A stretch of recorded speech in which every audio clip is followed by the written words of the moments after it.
केंद्रीय वित्त मंत्री सीतारमण ने फंड के मामले में राज्यों पर बड़ा खुलासा किया है। केंद्रीय वित्त मंत्री ने कहा कि विपक्ष शासित प्रांत केंद्र सरकार पर यह आरोप लगाते हैं कि फंड उपलब्ध कराने के मामले में उनके साथ सौतेला व्यवहार किया जाता है। दूसरा, वो ये भी कहते हैं कि केंद्र प्रायोजित स्कीमों को बंद कर दिया जाए और उनके स्थान पर जो उस पर केंद्र सरकार खर्च करती है वह अतिरिक्त राशि के रूप में उसे उपलब्ध करा दिया जाए ताकि वह अपने हिसाब से उसे खर्च करें। साथ ही वो सेस और सरचार्ज पर भी हिस्सेदारी की मांग करते हैं।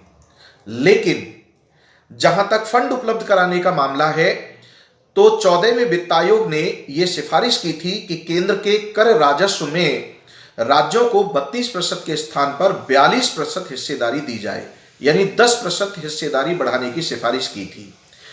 तो केंद्र सरकार ने उसे स्वीकार करते हुए 42% देना सुनिश्चित कर दिया। साथ ही केंद्रीय वित्त आयोग ने यह भी कहा था कि यदि केंद्र सरकार 42% हिस्सेदारी देती है राज्यों को तो वो केंद्र द्वारा वित्त पोषित स्कीमों को रोक सकती है। लेकिन हमारी सरकार ने केंद्र द्वारा वित्त पोषित स्कीमों को नहीं रोका है। आगे सीतारमण कहती हैं कि जीएसटी के मामले में 50% राज्यों को जाता है और 50% केंद्र के पास आता है, लेकिन केंद्र अपने 50% की राशि में से पुनः राज्यों को उपलब्ध कराता है और इस प्रकार जीएसटी के मामले में उनके पास लगभग 72% का हस्तांतरण होता है। तो वित्त उपलब्ध कराने के मामले में उनकी ये जो आरोप हैं वो जायज नहीं है।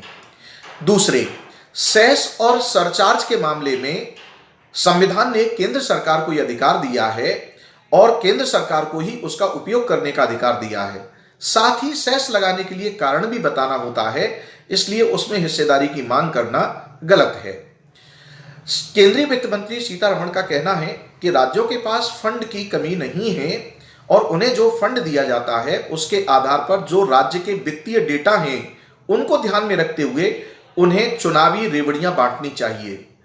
यानी डेटा को ध्यान में रख करके, ये नहीं कि आपने चुनावी रेवड़ियां बांट दी और आरोप लगा दिया केंद्र सरकार पर कि वह वित्त उपलब्ध नहीं कराती है, तो यह गलत है।